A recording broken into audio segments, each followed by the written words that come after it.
പ്രിയ സുഹൃത്തുക്കളെ, എല്ലാവർക്കും നമസ്കാരം. ഞാനൊരു പുതിയ വീഡിയോയുമായിട്ട് എത്തിയിരിക്കുകയാണ്. കഴിഞ്ഞ വീഡിയോ ഞാൻ ലോ ഓഫ് അട്രാക്ഷനെ കുറിച്ച് ചെറിയൊരു വീഡിയോ ചെയ്തിരുന്നു. ഈ വീഡിയോയിലൂടെ ടെക്നിക്സുകൾ യൂസ് ചെയ്തുകൊണ്ട് നിങ്ങളുടെ ജീവിതത്തിൽ മാറ്റങ്ങൾ വരുത്താൻ നിങ്ങൾക്ക് സാധിക്കും. അപ്പോൾ അതിനെക്കുറിച്ചൊരു ചെറിയൊരു വീഡിയോ ആണ്. അപ്പോൾ നിങ്ങളുടെ ജീവിതത്തിൽ എപ്പോഴെങ്കിലുമൊക്കെ ചിന്തിച്ചിട്ടുണ്ടോ, കോടീശ്വരന്മാരായിട്ടുള്ള ആളുകൾ ജീവിതം ആസ്വദിക്കുന്നു, പണം സമ്പാദിക്കുന്നു, അവരിഷ്ടമുള്ളിടത്ത് യാത്ര ചെയ്യുന്നു, ഇഷ്ടമുള്ള റെസ്റ്റോറൻറ്റിൽ കയറി ഫുഡ് കഴിക്കുന്നു. അപ്പോഴൊക്കെ നിങ്ങൾ ചിന്തിക്കാറുണ്ടോ, നിങ്ങളുടെ ലൈഫ് എന്തുകൊണ്ട് ഇങ്ങനെയായി? നിങ്ങളുടെ സാമ്പത്തികം എന്തുകൊണ്ട് നിങ്ങൾക്ക് കിട്ടുന്നില്ല? അല്ലെങ്കിൽ നിങ്ങളുടെ കുടുംബ പശ്ചാത്തലം വളരെ ലോ ആയതുകൊണ്ടാണോ? നിങ്ങളുടെ സാഹചര്യങ്ങൾ വളരെ മോശമായതുകൊണ്ടാണോ? ഞങ്ങൾക്ക് മാത്രം എന്തേ ഇങ്ങനെ എന്ന് നിങ്ങൾ ചിന്തിച്ചിട്ടുണ്ടോ? അപ്പം നിങ്ങൾ ഒരു കാര്യം മനസ്സിലാക്കുക, ഈ സമ്പന്നരായിട്ടുള്ള ആൾക്കാർ അവർ ചെയ്യുന്നത് മൈൻഡ് പവർ ഉപയോഗിച്ചാണ് അവർ ഈ സമ്പന്നതയിലോട്ട് അവരെല്ലാം ആകർഷിക്കപ്പെടുന്നത്. അപ്പം മൈൻഡിൻ്റെ പവർ എന്ന് പറയുന്നത് അനന്തമായ ഒരു സാധ്യതയാണ്. നിങ്ങളൊരു കാര്യം മനസ്സിലാക്കുക, നിങ്ങളുടെ കോൺഷ്യസ് മൈൻഡിനേക്കാൾ കൂടുതൽ സബ് കോൺഷ്യസ് മൈൻഡിനാണ് പവർ കൂടുതലുള്ളത്. അപ്പോൾ സബ് കോൺഷ്യസ് മൈൻഡിന് നിങ്ങൾ കൊടുക്കുന്ന സിഗ്നലുകൾ, അത് പോസിറ്റീവായാലും നെഗറ്റീവായാലും നിങ്ങൾ കൊടുക്കുന്ന സിഗ്നലുകൾ നിങ്ങളുടെ ജീവിതത്തിൽ ഉറപ്പായിട്ട് സംഭവിച്ചിരിക്കും. ആ ഒരു സത്യം നിങ്ങൾ മനസ്സിലാക്കുക. അപ്പോൾ നിങ്ങൾ കുറേ യൂട്യൂബ് വീഡിയോസൊക്കെ കാണാറുണ്ട്, ലോ ഓഫ് അട്രാക്ഷനെ കുറിച്ചും മാനിഫെസ്റ്റേഷനെ കുറിച്ചൊക്കെ നിങ്ങൾ വീഡിയോസ് കാണാറുണ്ട്, അല്ലെങ്കിൽ മോട്ടിവേഷൻ സ്പീച്ചസ് ഒക്കെ കേൾക്കാറുണ്ട്, അല്ലെങ്കിൽ ബുക്സൊക്കെ വായിച്ചിട്ടുണ്ടാവും. ഇതൊക്കെ വായിച്ചത് കൊണ്ടോ അല്ലെങ്കിൽ വീഡിയോസ് കണ്ടതുകൊണ്ടോ ഒക്കെ നിങ്ങളുടെ ജീവിതം മാറും എന്ന് നിങ്ങൾ വിശ്വസിക്കുന്നുണ്ടോ? ഒരിക്കലും മാറാൻ പോകുന്നില്ല. ഇങ്ങനെ ഇതൊന്നും കണ്ടതുകൊണ്ടോ അല്ലെങ്കിൽ സേവ് ചെയ്ത് വെച്ചതുകൊണ്ടോ ഒന്നും നിങ്ങളുടെ ജീവിതത്തിൽ ഒന്നും സംഭവിക്കാൻ പോകുന്നില്ല. നിങ്ങളുടെ ബാങ്ക് ബാലൻസ് അങ്ങനെ തന്നെ നിലനിൽക്കും, റിലേഷൻഷിപ്പും അങ്ങനെ തന്നെ നിലനിൽക്കും, ആരോഗ്യവും ജീവിതവും എല്ലാം പഴയതുപോലെ തന്നെ നിലനിൽക്കും. എന്തുകൊണ്ടാണ് അങ്ങനെ നിലനിൽക്കുന്നത്? നിങ്ങൾ ആക്ഷൻ എടുക്കണം. എന്താണ് ആക്ഷൻ? ലോ ഓഫ് അട്രാക്ഷനിൽ ഓൾറെഡി പറഞ്ഞിട്ടുണ്ട്. ലോ ഓഫ് അട്രാക്ഷൻ എന്ന് പറഞ്ഞാൽ തന്നെ ഒരു ആക്ഷനാണ്. ആക്ഷൻ എടുക്കാതെ നിങ്ങൾക്കൊന്നിനും ഒന്നിനും ഒരു കംപ്ലീറ്റ്നെസ് കിട്ടത്തില്ല. അപ്പം ജീവിതത്തിലെല്ലാം ആക്ഷൻ എടുക്കുന്നതിലൂടെയാണ് സംഭവിക്കുന്നത്. അപ്പം നിങ്ങൾ ചിന്തിക്കുക, ഈ ടെക്നിക്സുകൾ എങ്ങനെ യൂസ് ചെയ്യാം. ഞാൻ ഈ വീഡിയോയിലൂടെ ടെക്നിക്സുകളാണ് പറഞ്ഞു തരുന്നത്. 6 ടെക്നിക്സുകളാണ് ടോട്ടൽ ഉള്ളത്. അതിൽ ഫസ്റ്റ് ടെക്നിക്സ് ഇന്ന് ഞാൻ ഈ വീഡിയോയിലൂടെ പറയും.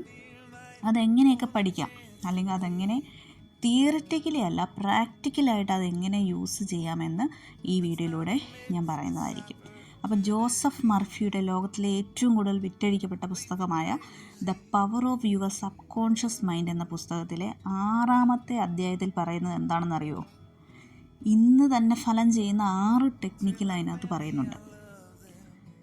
അത് ഞാൻ നിങ്ങൾക്ക് ഘട്ടം ഘട്ടമായിട്ട് പറഞ്ഞു തരാം. അതിലെ 1ാമത്തെ ടെക്നിക്സാണ് ഇന്ന് പറഞ്ഞു തരുന്നത്. അതായത് ഈ ജോസഫ് മർഫിയുടെ ഈ പുസ്തകത്തിലെ 6ാം അധ്യായത്തിൽ പറയുന്നത്, അതിൻ്റെ നെയിം എന്ന് പറഞ്ഞു കഴിഞ്ഞാൽ ഗൈഡൻസ്, ഹെൽത്ത്, ഇൻസ്പിറേഷൻ എന്നിവയ്ക്കുള്ള പ്രാക്ടിക്കലായിട്ടുള്ള ടെക്നിക്സുകളാണ് ഈ ബുക്സിലൂടെ പഠിപ്പിക്കുന്നത്. അപ്പം ജോസഫ് മർഫിയുടെ തിയറികളൊക്കെ മാറ്റിവെച്ച് ആക്ഷനാണ് ഉപയോഗിച്ചാണ് ഈ ടെക്നിക്സുകൾ പറഞ്ഞു തരുന്നത്. അപ്പം 90% ആളുകളും പരാജയപ്പെടുന്നത് ഈ ടെക്നിക്സുകൾ യൂസ് ചെയ്യുന്നിടത്താണ്. എന്തുകൊണ്ടാണ് അവർ പരാജയപ്പെട്ടു പോകുന്നത്? അവർക്ക് കറക്റ്റായിട്ട് ടെക്നിക്സുകൾ എന്താണെന്നോ അല്ല അതെങ്ങനെ യൂസ് ചെയ്യണമെന്നോ അവർക്ക് അറിയില്ല. അതുകൊണ്ടാണ്. അപ്പം നിങ്ങളൊരു പുസ്തകം ഇരുന്ന് കഴിഞ്ഞാൽ അത് അങ്ങനെ വായിച്ചുകൊണ്ടിരിക്കത്തേ ഉള്ളൂ. വീഡിയോ കണ്ടുകൊണ്ടിരുന്ന് കഴിഞ്ഞാൽ വീഡിയോ കണ്ടുകൊണ്ടിരിക്കത്തേ ഉള്ളൂ. പക്ഷെ നിങ്ങൾ ആക്ഷൻ എടുക്കുക എന്നുള്ളതാണ് ഏറ്റവും വലിയ കാര്യം. അപ്പം ജോസഫ് മർഫി പറയുന്നുണ്ട്, നമ്മൾ അറിവ് പ്രയോജനപ്പെടുത്താതിരിക്കുന്നത് കാറ്റത്തെ മെഴുകുതിരി പോലെയാണെന്ന്. എന്തുകൊണ്ടാണ് അങ്ങനെ പറഞ്ഞത്? കാറ്റത്ത് കത്തിയാൽ അതിന് വെളിച്ചമൊന്നും കിട്ടാൻ പോകുന്നില്ല. അതുകൊണ്ടാണ് ജോസഫ് മർഫി അങ്ങനെ പറയുന്നത്. അപ്പം നമ്മൾ 3 രീതികളിലൂടെയാണ് ഞാൻ ഈ ടെക്നിക്സുകൾ പഠിപ്പിക്കാൻ ഉദ്ദേശിക്കുന്നത്. 1ാമത്തെ ടെക്നിക്സ് എന്ന് പറയുന്നത് വിഷ്വലൈസേഷനാണ്. അപ്പം ഞാൻ ഈ 3 ടെക്നിക്സിലൂടെ വിഷ്വലൈസേഷൻ പറഞ്ഞു തരും.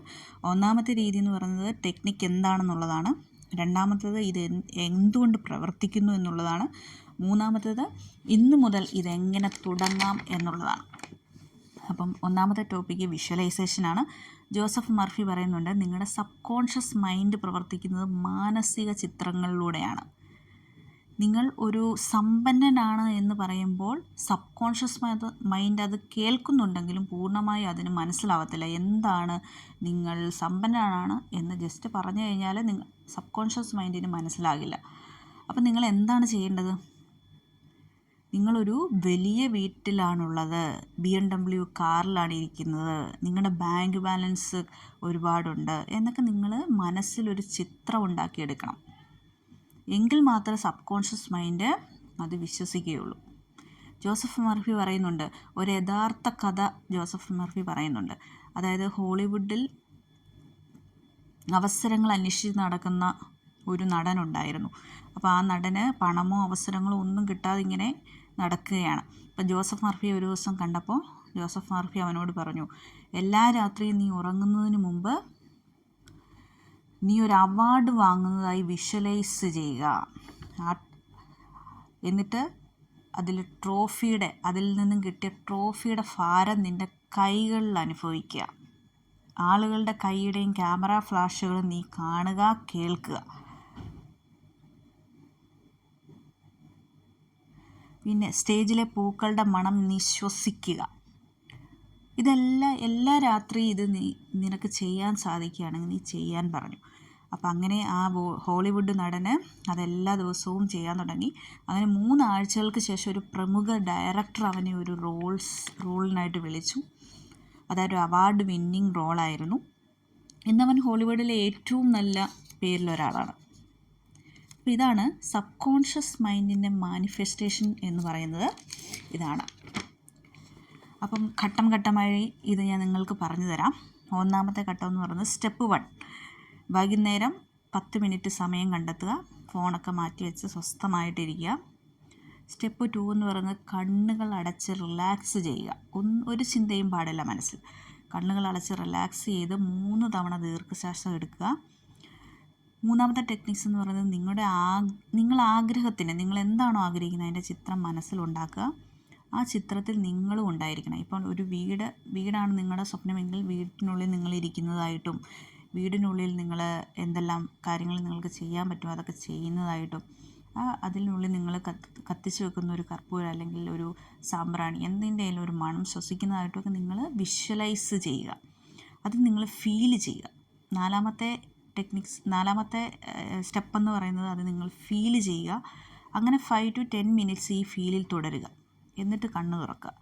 ഇതൊരു എല്ലാ ദിവസവും ഇത് ആവർത്തിക്കുക, സ്ഥിരമായിട്ട് ചെയ്യുക എന്നുള്ളതാണ് കൺസിസ്റ്റൻസി. ഇതിന് ഉറപ്പായിട്ടും വേണം. കൺസിസ്റ്റൻ്റായിട്ട് നിങ്ങൾ ഇത് ചെയ്യുക. ഓക്കെ. അപ്പം വിഷ്വലൈസേഷൻ എന്ന് പറയുന്നത് വലിയൊരു പവർഫുൾ ടെക്നിക്സാണ്. നിങ്ങളിത് യൂസ് ചെയ്ത് നോക്കുക. നിങ്ങൾക്ക് എന്തെങ്കിലും ഉറപ്പായിട്ടും നിങ്ങൾക്ക് ഫലം കിട്ടും. 100% നിങ്ങളുടെ സ്വപ്നങ്ങൾ സാക്ഷാത്കരിക്കാൻ നിങ്ങൾക്ക് സാധിക്കും. ഇത് ഉറപ്പാണ്. നിങ്ങളൊന്ന് ട്രൈ ചെയ്ത് നോക്കുക. ട്രൈ ചെയ്ത് നോക്കുന്നതിൽ ഒരു തെറ്റുമില്ല. നിങ്ങൾക്കൊന്ന് ട്രൈ ചെയ്ത് നോക്കാം. അപ്പം എല്ലാവർക്കും വീഡിയോ ഇഷ്ടപ്പെട്ടെന്ന് കരുതുന്നു. അപ്പോൾ അടുത്ത വീഡിയോയിലൂടെ ഞാൻ ടെക്നിക്സ് 2 ആണ് പഠിപ്പിക്കുന്നത്. ടെക്നിക്സ് 2 അഫർമേഷനാണ്. അഫർമേഷനെ കുറിച്ചുള്ള ക്ലാസ്സാണ് അടുത്ത ക്ലാസ്സിൽ എടുക്കുന്നത്. അപ്പോൾ എല്ലാവർക്കും നമസ്കാരം. വീണ്ടും കാണാം.